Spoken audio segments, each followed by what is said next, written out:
اور میں کہتا ہوں حد نگاہ بہت حد نگاہ متاثر ہے. اچھا ہم یہاں پر ذکر کرنا چاہیں گے جی پنجاب اور سندھ کا بالخصوص فوق کے حوالے سے. تو ہمارے نمائندگان ہمارے ساتھ موجود ہیں. جہاں زیب بصیر نے ہمیں جوائن کیا ہے سکھر سے, اور فیصل آباد سے قمر زمان ہمارے نمائندے موجود ہیں. تو سب سے پہلے ذرا آغاز کر لیتے ہیں ہم قمر آپ سے کر لیتے ہیں.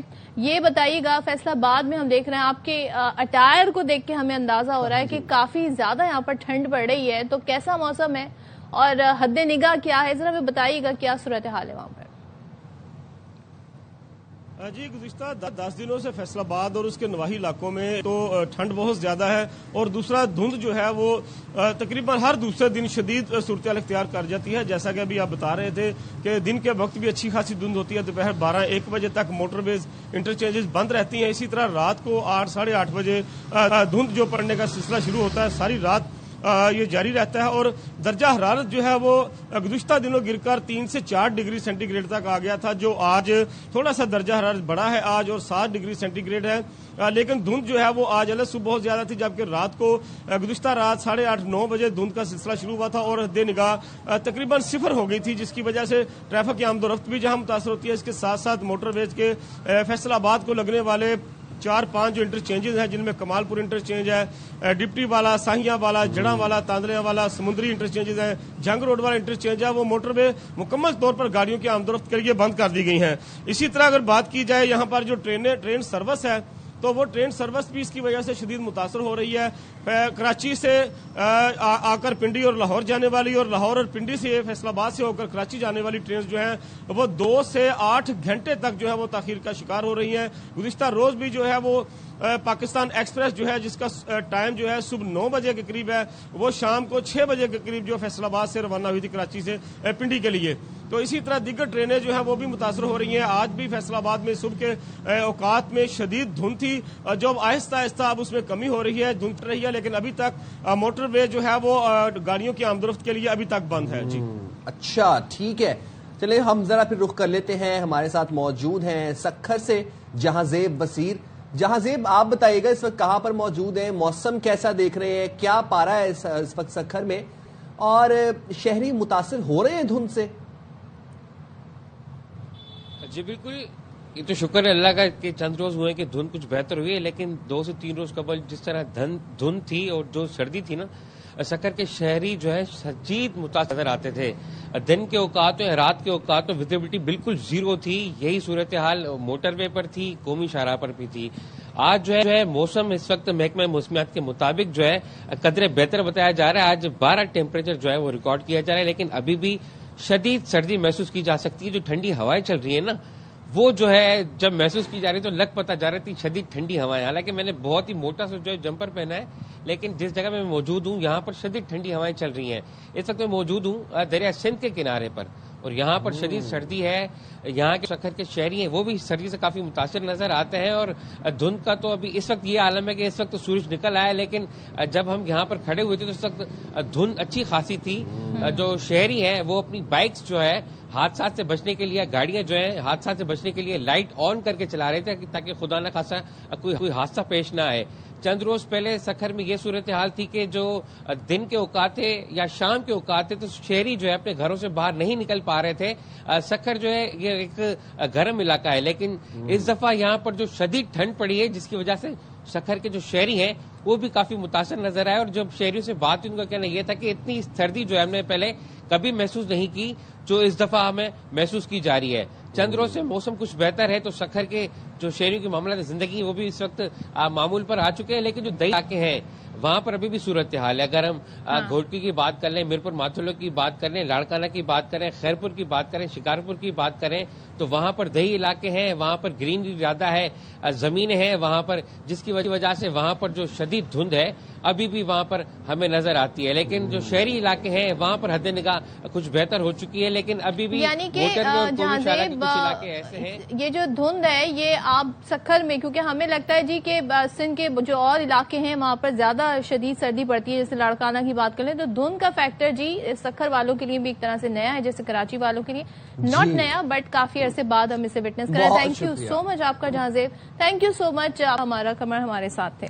اور جناب آپ لوگوں سے اب یہی درخواست ہے کہ اگر آپ لوگوں کا ٹریول کرنا بہت ہی ناگزیر ہے تو سپیڈ لمٹ خدا را کنٹرول میں رکھیں، فاگ لائٹس کا استعمال کریں اور ڈسٹینس رکھ کے اپنی گاڑی چلائیں، کیونکہ دیکھیں شاید آپ کو اس روڈ کا پتا ہو لیکن آپ سے آگے بندہ ڈرائیو کر رہا ہے اس کو سڑک کا نہ اندازہ ہو، یا وہ پہلی دفعہ اس موٹر وے کے سیکشن پہ چڑھا ہو، یا پہلی دفعہ وہ رنگ روڈ چڑھا ہو، تو اپنی احتیاط آپ نے خود ہی کرنی ہے، اپنی اور اپنی فیملی کی جان جو ہے اس کی حفاظت آپ نے خود ہی کرنی ہے۔ موسم جو ہے اب تو بہت آسان ہو گیا ہے تمام تر انفارمیشن کے بارے میں جاننا، تو آپ کے پاس وہ ایمرجنسی نمبرز ہونے چاہیے جن علاقوں میں آپ ٹریول کر رہے ہیں، وہاں کے ایمرجنسی نمبر ہونے چاہیے، اور کوشش کریں جو موٹر وے پولیس ہے جو ان کی طرف سے بھی انسٹرکشنز دی گئی ہیں اس کو بھی فالو کریں، کیونکہ رولز جو ہیں وہ موسم کے حساب سے بھی اکثر و بیشتر speed limit some times change ہوتی رہتی ہیں، تو اس چیز کا ذرا خاص آپ لوگوں نے خیال رکھنا ہے۔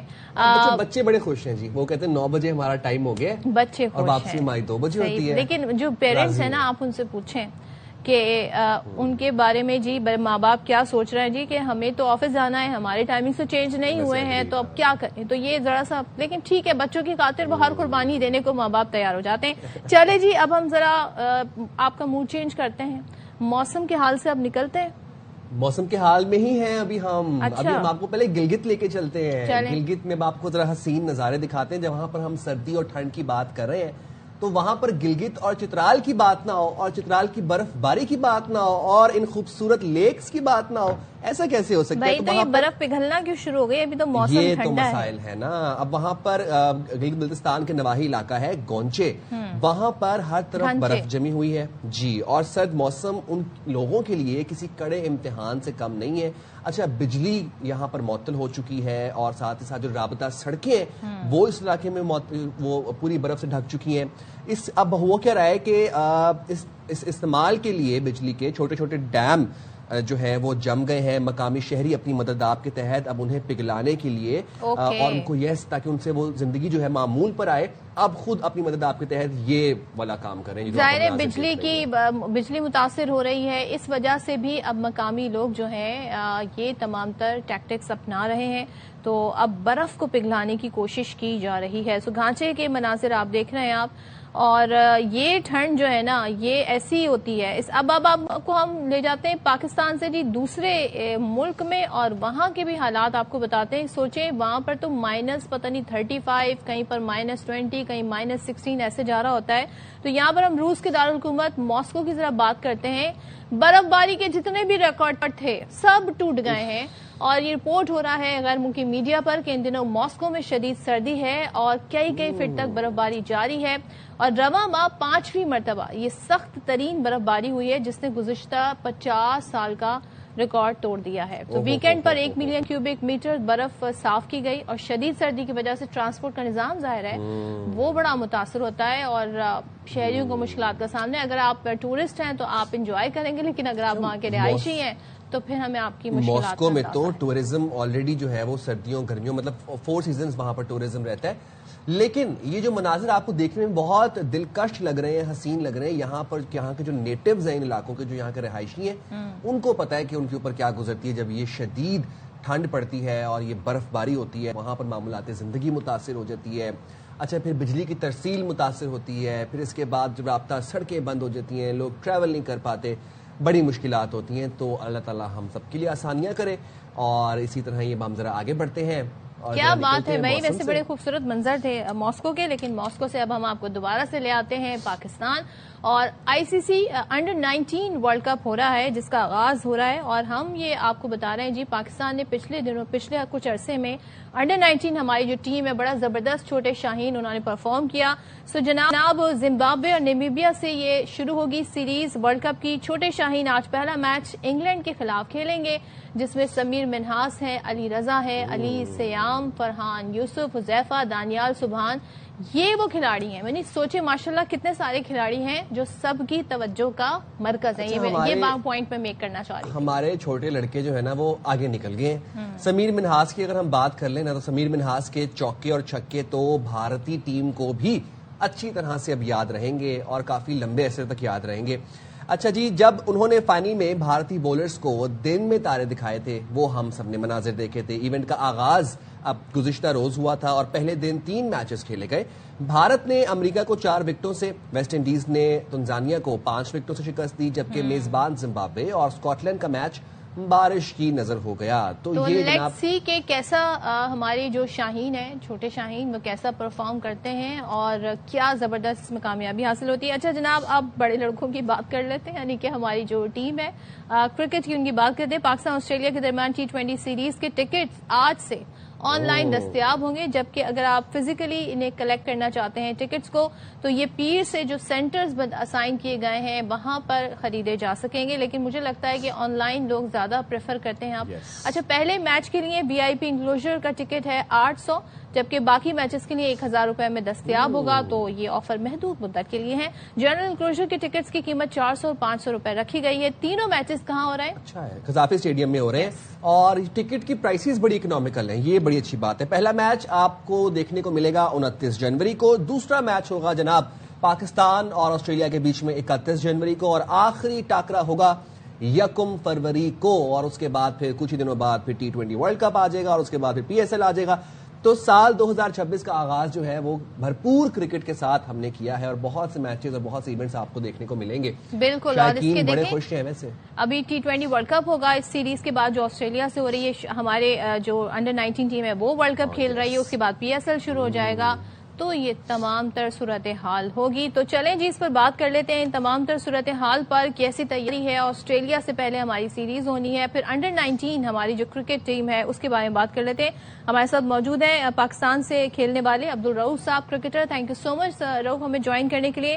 سب سے پہلے تو بتائیے گا، انڈر-19 ٹیم پچھلے کچھ عرصے میں ہم نے دیکھا بڑی ابھر کر سامنے آئی، بہت سارے نام سامنے آئے اور بہت پوٹینشیل ان میں دکھتی ہے کہ بہت اچھا اور زبردست پاکستان کے لیے کھیل سکتے ہیں. اس سیریز میں جو ورلڈ کپ ہو رہا ہے انڈر-19 کا، کیا ایکسپیکٹیشن ہے آپ کی اور کن کھلاڑیوں سے ہیں؟ جی بالکل، بہت ہی پاکستان کی جو انڈر-19 ٹیم ہے اس نے اور جو رائزنگ سٹار ہے انہوں نے بڑی آؤٹ اسٹینڈنگ پرفارمنس کا مظاہرہ کیا تھا جو لاسٹ 1-2 ماہ سے، اور اس پہ جو جونیئر ایشیا کپ ہے وہ بھی پاکستان جیتا تھا. تو یہ جو ورلڈ کپ ہے اس میں بھی پاکستان سے بہت زیادہ ایکسپیکٹیشن ہے، کیونکہ 3-4 اچھی ٹیمیں اس پہ، آپ کا آسٹریلیا کے ساتھ اچھا میچ ہوگا، آپ کا انگلینڈ کے ساتھ اچھا میچ ہوگا، پھر اس کے علاوہ آپ انڈیا کی ٹیم اسٹرانگ ٹیم ہے، بنگلہ دیش اور افغانستان کی ٹیم ہمیشہ اسٹرانگ ٹیمیں رہتی ہیں. تو مگر اس پہ جو ہمارے لڑکے ہیں وہ بہت زیادہ انفارم ہے اور بڑا اچھا ایک کمبینیشن، ایک وننگ مومنٹم ہماری ٹیم کا بنا ہوا ہے، جس میں سمیر حسین نے آپ کو پتا ہے کہ انڈیا کے خلاف بہت ہی آؤٹ اسٹینڈنگ پرفارم کیا تھا، علی رضا جو لاسٹ 2024 کا ورلڈ کپ کھیل چکے ہیں، محمد سبحان فاسٹ بالر وہ بہت اچھی فارم میں ہے، عثمان خان بہت اچھی فارم میں ہے، فرحان جو ہمارے کیپٹن ہے وہ بھی بہت اچھے بیٹسمین ہے. تو امید تو یہی ہے کہ پاکستان اس ایونٹ میں بھی بہت اچھا پرفارم کرے گا. لولی، امید ہمیں بھی یہی ہے. ذرا سینئر ٹیم کی بات کر لیتے ہیں رؤف بھائی، اور بابر اعظم، حارث رؤف، شاہین کی اگر ہم بات کر لیں جو ان کی واپسی ہوئی ہے ٹیم پہ، آپ کو لگتا ہے کہ ان کی کارکردگی پر اثر ڈل سکتا ہے، خاص طور پر تب کہ جب T20 ورلڈ کپ سے پہلے ہمارے پاس ایک 3 ڈے سیریز بھی ہے پاکستان ورسز آسٹریلیا؟ کتنا اچھا موقع ہے ایک وارم اپ کا اور اپنی اسٹریٹجی کو ایک دفعہ سے صحیح سمت میں، صحیح ڈائریکشن میں فکس کرنے کا بفور دا ورلڈ کپ. دیکھیں بہت ہی زیادہ امپورٹنٹ سیریز ہوگی، کیونکہ اس سے پہلے جو پاکستان سری لنکا کے خلاف 3 ون ڈے کی سیریز کھیلا وہ بھی سیم امپورٹنٹ تھی، کیونکہ آپ کو ایک ایونٹ سے پہلے اسی کنڈیشنز کے ساتھ ہم آگے ہونے کا موقع ملتا ہے، ایک وننگ جو کمبینیشن ہے اس کو بلانے کا موقع ملتا ہے. تو اس سے پہلے ابھی آسٹریلیا، کیونکہ وہ بھی ایک بڑی اسٹرانگ کنٹیسٹ ہے اس ایونٹ میں، تو پاکستان کے پاس ایک اچھا موقع. مگر تھوڑا سا پرابلم پاکستان کو یہ آ رہا ہے کہ ابھی تک وہ ایک ٹیم سلیکٹ کرنے میں ناکام رہی ہے ہماری جو مینجمنٹ ہے. ہمیں نہیں پتا کہ شاہین افریدی کے بارے میں کیا رپورٹ ہے، ویدر کہ وہ فٹ ہے ورلڈ کپ کے لیے یا نہیں. پھر جو لاسٹ میچ میں محمد وسیم نے بالنگ ہوئی ہے وہ بھی کوئی اتنی زیادہ کوئی ایکسیپشنل بالنگ نہیں ہے، کیا وہ ورلڈ کپ اسکواڈ کا پارٹ ہوں گے یا نہیں ہوں گے. پھر اس کے بعد اسی طرح کا ایک کوشچن مارک آپ کا جو وکٹ کیپر کا شعبہ اس پہ آ جاتا ہے کہ عثمان خان کو آپ ساتھ لے کر گئے ہوئے ہیں، جو لاسٹ 3-4 ICC ایونٹس تھے اس میں ان سے اتنا زیادہ اچھا پرفارم نہیں ہوا، مگر سڈنلی خواجہ نافع کو وکٹ کیپنگ کروائی گئی ہے سری لنکا کے ٹور میں. تو یہ چیزیں پہلے سے ڈیسائیڈ ہونی چاہیے تھی میرا خیال. بالکل، رؤف ساتھ ہی رہے گا. ہمیں جوائن کیا ہے پاکستان کے مائنہ ٹیسٹ کرکٹر کامران اکمل نے. تھینک یو سو مچ کامران ہمیں جوائن کرنے کے لیے. کامران، ہم یہ دیکھ رہے ہیں انڈر-19 ورلڈ کپ آج سے ہمارے جو کھلاڑی ہیں چھوٹے شاہین ہمیں جنہیں کہتے ہیں، پہلا میچ انگلینڈ کے خلاف کھیلنے جا رہے ہیں. اور ایشیا کپ کی فاتح ٹیم بھی رہی ہے اور بڑی ظاہر نام بھی سامنے آئے کھلاڑیوں کی جن میں بڑی پوٹینشیل ہے. توقعات کیا ہیں اور خاص طور پہ اگر ہم اپنے پیسر اٹیک کی بات کریں, پیس اٹیک کی بات کریں, سو کیا ایکسپیکٹیشن ہے آپ کی؟ جی سب سے پہلے سب کو سلام. وعلیکم السلام. دیکھیں بالکل امیدیں بہت ہیں کیونکہ انڈر 19 ٹیم نے جو پرفارمنس ریسنٹلی دکھائی ہے ایشیا کپ میں, ٹرائی نیشن میں, بڑی زبردست دکھائی ہے. اور جیسے کوچنگ سٹاف ان لڑکوں کو کانفیڈنس دے رہی ہے وہ بڑا زبردست ہے. جیسے سرفراز ہے, ہیڈ کوچ شاہد انور ہے, راؤ افتخار ہے, ٹیم کے ساتھ منصور امجد ہے. تو مجھے پوری امید ہے کہ اس ورلڈ کپ میں بھی انشاءاللہ ہمارے لڑکے بڑے اچھا پرفارم کریں گے. فاسٹ بالنگ بھی اچھی ہے, بیٹنگ میں تھوڑی رسپانسبلٹی لینی پڑے گی کیونکہ میں دیکھ رہا ہوں کہ ایک ہی بیٹسمین بڑا زبردست پرفارم کر رہا ہے. سمیر تھوڑا سا ساتھ دے رہا ہے, عثمان ہے, تو باقی بیٹسمینوں کو بھی تھوڑی سی پارٹنرشپ لگانی پڑے گی, رسپانسبلٹی اور بڑی پرفارمنس دکھانی پڑے گی. اور کانفیڈنس مجھے پوری, پھر میں بولوں گا کہ مجھے اس ٹیم میں وہ نظر آ رہی ہے, پیشن وہ نظر آ رہا ہے کہ جو ایک فائنل میں کھیلنے والی جو اپروچ ہوتی ہے نا, کوالیفائی کرنے والی پھر جیتنے والی, وہ اس ٹیم میں نظر آ رہی ہے اپروچ. ویسے کامران بھائی آپ نے بھی اتنی کرکٹ کھیلی ہے پاکستان کے لیے اور پاکستان کا نام آپ نے بڑا روشن کیا ہے اکراس دا گلوب. یہ جو اس وقت انڈر 19 میں پوٹینشیل نظر آ رہا ہے آپ کو, یہ جو لڑکوں میں ایک ول نظر آ رہی ہے اور ماڈرن ڈے کرکٹ کا ان کو پتہ ہے, کھیلتے ہوئے نظر آ رہے ہیں. ہم پچھلے سال تک کہیں نہ کہیں یہ تجزیہ بھی سن رہے تھے سینئر تجزیہ کاروں سے کہ شاید پوٹینشیل ختم ہو گیا پاکستان میں, ٹیلنٹ ختم ہو گیا ہے. کتنا ضروری ہے کہ رائٹ مینٹور ہونا چاہیے, جس طرح سرفراز کی مینٹورنگ میں اب انڈر 19 بڑا اچھا پرفارم کر رہی ہے, رائٹ مینٹور ہونا کتنا امپورٹنٹ ہے؟ دیکھیے بڑا ضروری ہے.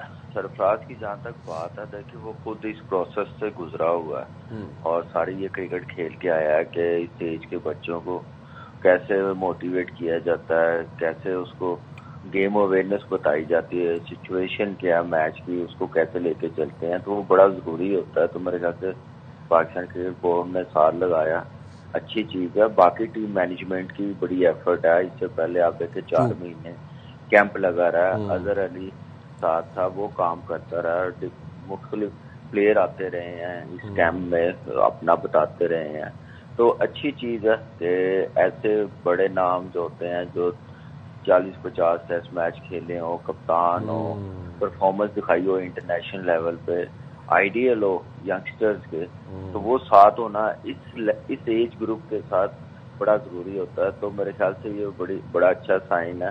اور باقی جو لڑکے ہیں اس کا پورا فائدہ اٹھا رہے ہیں لڑکے, ان کا پریزنٹ ہونا, اور میرے خیال سے یہی ایک ینگسٹر کو چاہیے ہوتا ہے جس سے ان کو پتا چلے کہ میچ میں جا کے ہم نے سچویشن کیا, اس کو کیسے ہینڈل کرنا, مینٹلی کیسے اسٹرانگ ہونا. یہ ساری چیزیں, ساری کوالٹی تو تھی سرفراز میں, لیکن وہ لڑکوں کے پاس آ رہی ہے تو یہ بڑا اچھا سائن ہے. جیسے سمیر کھیل رہا ہے, جیسے علی رضا, تو خیر کافی ایکسپیرینس ہے, پی ایس ایل بھی کھیلتا ہے, ڈومیسٹک بھی کھیلتا ہے. باقی جو بالرز ہیں سبحان وہ بڑے اچھے ہیں. پھر اس کے بعد آپ دیکھیں عثمان بڑا اچھا آل راؤنڈر ہے, لیگ اسپنر بڑا اچھا ہے, ایک کمبینیشن بنتا ہے. تو پھر اس کے بعد آپ دیکھیں کہ لڑکوں میں بھی ایک کانفیڈنس آتا ہے. تو بڑا مجھے کوئی امید ہے کہ اس ٹیم کے پاس بڑی پرفارمنس دکھانے کی کوالٹی ہے. بالکل, اور اس سے ظاہر ہے ہمیں بہت کچھ, ہمارے پاس ٹیلنٹ بھی سامنے. ہمارے ساتھ رؤف بھی ہیں کامران, ان سے بھی بات کرتے ہیں اور پھر آپ سے بھی ذرا پوچھیں گے آسٹریلیا کے ساتھ جو سیریز ہونے جا رہی ہے. رؤف میں یہ جاننا چاہ رہی تھی, ظاہر ہے یہ سیریز بہت امپورٹنٹ ہے پاکستان کے لیے بھی اور آسٹریلیا دونوں کے لیے, اور میچز ہونے سری لنکا اور بھارت میں تو آلموسٹ سیم کنڈیشن ہے. آسٹریلیا کی اگر میں بات کروں تو وہ ظاہر ہے ان کے لیے بڑا ایک اچھی اپرچونٹی ہے یہاں کی کنڈیشنز میں میچ کھیلنا before world cup, T20 world cup. لیکن آپ کیا سمجھتے ہیں ہماری اسٹریٹجی کیا ہونی چاہیے, اگر ہم جو پچز بنائی جا رہی ہیں, کیا زیادہ اسپنرز کو چانس دینا چاہیے, کیا اپروچ کیا ہونی چاہیے؟ رؤف جی. دیکھیں میرا خیال ہے کہ تھوڑا ڈفرینٹ تو ہے کیونکہ سری لنکن پچز میں اور پاکستان کی جو کنڈیشنز ہیں ان میں کافی زیادہ فرق ہوتا ہے, ایٹماسفیئر کا فرق ہوتا ہے, ہیومیڈیٹی کا فرق ہوتا ہے. تو جو پاکستان نے سری لنکا میں سیریز کھیلی ہے وہ بہت زیادہ امپورٹنٹ ہوگی. تو پاکستان میں بھی ڈیفینیٹ, کیونکہ آپ ایک تو سسٹم کو نہیں چینج کر سکتے, دوسرا جو آپ کی پچز کا معیار ہے آپ اس کو اس لیول پہ بلڈ نہیں کر سکتے. ہمارے T20 فارمیٹ پہ زیادہ تر ہماری کوشش یہی ہوتی ہے پاکستان میں کہ ہم فلیٹ پچز بنائیں، مگر جب آپ سری لنکا یا UAE میں کھیلتے ہیں تو وہاں پہ جو پچز ہیں ان کی نوعیت ڈفرینٹ ہوتی ہے. تو اس کے لیے سب سے جو بیسک امپورٹنٹ چیز یہ ہے کہ آپ کی جو اسٹریٹجی بہت زیادہ امپورٹنٹ ہونی چاہیے، آپ کی ٹیم جیل ہونی چاہیے، آپ کا ایک کمبینیشن بنا ہونا چاہیے. جب تک آپ کا ایک مومنٹم اور کمبینیشن نہیں بنے گا اس وقت تک آپ سری لنکا میں بڑا مشکل ہے رزلٹ پروڈیوس کرنا. دوسرا، جہاں تک آپ نے اسپن بالنگ کا کہا، ڈیفینیٹ پاکستان کے پاس پلیئرز ہیں، ڈیفینیٹ اوپننگ سلاٹ بھی ہے، پاکستان کے پاس اسپنرز بھی ہیں، پاکستان کے پاس فاسٹ بالرز بھی ہیں، آل راؤنڈر بھی ہیں. مگر ابھی تک جو ہمارا پرابلم نظر آیا وہ پک اینڈ چوز کا ہے، right player for the right format اور رائٹ پلیس. یہ بہت بڑا ایک پرابلم ہے جس کو جب تک اگر آپ سارٹ آؤٹ نہیں کریں گے اس وقت تک بڑا ایونٹ جیتنا بہت زیادہ مشکل ہوگا. اب میں اس کی ایگزامپل یہ دیتا ہوں کہ آپ دیکھیں، آپ کے پاس ابرار ہے، آپ کے پاس طارق ہے، عثمان طارق ہے، آپ کے پاس نواز ہے، آپ کے پاس شاداب ہے، مگر ہماری جو وہاں پہ مینجمنٹ ہے اس کو ایگزیکٹلی پتا ہونا چاہیے کہ ہم نے کون سی پچ پہ کس بالر کو اور کس کمبینیشن کے ساتھ کھیلنا ہے، اور ہمارا ورلڈ کپ میں جو اسپن بالنگ اسکواڈ ہے وہ کون سا ہونا چاہیے. یہ نہیں کہ آپ پورا سال کیری کرتے رہے. جس طرح ایشیا کپ کا فائنل ہوا تو آپ نے نواز سے ایک اوور بھی وہاں پہ نہیں کروایا 2 میچز میں انڈیا کے خلاف. تو اس طریقے سے جب آپ اسٹریٹجی بناتے ہیں تو وہ ٹیم کے لیے نقصان دہ ہوتی ہے. پھر اسی طرح فاسٹ بالرز کا ہمیں نہیں پتا ہے کہ شاہین افریدی کا جو انجری کی نوعیت ہے وہ کیا آیا، وہ ورلڈ کپ کھیلیں گے یا نہیں کھیلیں گے، کیونکہ اس سے پہلے جتنی بھی سیریز ہوئی ہے اس میں جو شاہین افریدی ہے وہ آپ کے میجر پریمیئر بالر رہے ہیں. تو یہ تھوڑا سا پرابلم ہے ان کو، جو کہ ان کو سارٹ آؤٹ کرنا پڑے گا. کامران، تو پھر آپ ایسے اس پہ کیا تبصرہ کریں گے؟ اب شاہین کے بارے میں کیا اندازہ لگایا جا سکتا ہے وہ فٹ ہو جائے؟ بڑا امپورٹنٹ ہے ان کا ورلڈ کپ میں شامل ہونا. دوسرے بگ بیش سے بھی ابھی ہم نے دیکھا بابر، حارث، اب یہ بھی ٹیم کا حصہ ہوں گے. تو کیا آپ مشورہ دیں گے اس وقت ٹیم کو ایٹ دس اسٹیج؟ دیکھیں، مشورہ پہلے تو سری لنکا میں ہم نے میچ کھیلنے ہیں، روف نے سارا کچھ بڑا زبردست ڈسکرائب کیا کیا ضرورت ہے اس وقت پاکستان ٹیم کو، کمبینیشن کیا بنانا. اور سب سے امپورٹنٹ ہے کہ آپ اپنے فیوریٹ نہیں کھلا سکتے، آپ فارم میں جو ہیں، جو کمبینیشن میں فٹ بیٹھتے ہیں، ٹیم کو ضرورت ہے، میچ جتوا سکتے ہیں، پریشر کو ہینڈل کر سکتے ہیں، وہ بڑا ضروری ہوتا ہے. آپ ٹیم کے ساتھ لے کے جائیں اور رائٹ کمبینیشن بنائیں. اور ابھی تک ہمیں پتہ نہیں چل رہا کہ ٹیم کون سی ہے. ہم نے تو سب نے اپنی اپنی بنا کے بتا دی ہے کہ یہ ہونی چاہیے، لیکن جنہوں نے اندر لڑانی ہے ٹیم، جیسے کوچ ہے، کپتان ہے یا چیف سلیکٹر، وہ کیا سمجھتے ہیں بہتر ٹیم کیا بنا سکتے، وہ تو پتہ نہیں کب ٹیم اناؤنس کریں گے. ہم لگتا ہے یہ روایت برقرار رکھنا چاہتے ہیں کہ لاسٹ پہ ہی ہم نے ٹیم اناؤنس کرنی ہے. سب ٹیمیں اناؤنس ہو گئی ہیں، صرف ہماری نہیں ہوئی. مجھے لگ رہا ہے آسٹریلیا والی سیریز دیکھیں گے. تو یہ بڑا ضروری ہے اس وقت، کیونکہ یہ اب ہم نے ایک وینیو پہ کھیلنا ہے. ہم نے کیسی ٹیم بنانی ہے، کیسی کھلانی ہے، وہ ساری چیزیں میرے خیال سے اب 1 مہینہ پہلے، 2 مہینے پہلے ہم سامنے آ جانی چاہیے تھی. سری لنکا کے خلاف وہ ٹیم پوری جو ورلڈ کپ کی ہے وہ کھیلنی چاہیے تھی. اب 3 میچز ہیں ورلڈ کپ سے پہلے آسٹریلیا کے ساتھ، وہ کیا فائنل ٹیم کھلائیں گے کہ اس میں بھی ایکسپیریمنٹ چلیں گے؟ یہ بڑا اچھا پوائنٹ ہے. اس کو کھلائیں، لڑکے تیار کریں. اب ٹائم نہیں ہے، ورلڈ کپ کے بعد کر لینا. ٹائم بالکل نہیں ہے. کامران بھائی، آپ کی موجودگی کا فائدہ اٹھاتے ہوئے ابھی بگ بیش کا ذکر ہوا ہے، بگ بیش میں رضوان کو ریٹائرڈ آؤٹ کرنے پہ آپ کا کیا کہنا ہے؟ دیکھیے، ایک پلاننگ ہوتی ہے ہر ٹیم کی، لیکن رضوان ہمارا بیسٹ پلیئر تھا، پرفارمر تھا. مجھے آنیسٹلی بتاؤں، مجھے اچھا بالکل نہیں لگا، لیکن انہوں نے میچ بھی جیتنا تھا اس لیے کرنا پڑا. اس سے پہلے بھی بگ بیش میں کافی پلیئروں کو واپس بلایا گیا اسکور تیز کرنا. تو تھوڑا سا رضوان یا ہمارے جتنے پلیئرز ہیں ان کو اب سمجھ آ جانی چاہیے کہ ماڈرن ڈے کی کرکٹ بڑی فاسٹ ہو گئی ہوئی ہے. ہم نے کیسے اپنے آپ کو ڈیولپ کرنا تھا، یہ کام ان کو 3 سال پہلے، 2 سال پہلے کر لینا چاہیے تھا کہ آنے والا ٹائم ایسا ہے. تو جب تک ہم لوگ پاکستان کے جو ہمارے مین پلیئرز ہیں یہ لیگ کرکٹ کو کمپیٹ نہیں کریں گے تو پھر ہم بڑی ٹیموں کو کیسے کمپیٹ کریں گے؟ پہلے کی پلیئر ہمارے نظر آنے چاہیے. یہ وہ پلیئرز ہیں جو ریگولر کھیلتے آ رہے ہیں، جنہوں نے 100 کیے ہوئے T20 میں. تو آسٹریلیا میں جا کے ہمیں پتہ چلنا چاہیے تھا. اس وقت ٹھیک ہے اس کی فارم نہیں ہے، اسٹل میں سمجھتا ہوں اس میں اتنا ٹیلنٹ ہے، اتنی کرکٹ ہے کہ وہ دنیا میں کہیں پہ بھی جا کے پرفارم کر سکتا ہے. بس فارم کی وجہ سے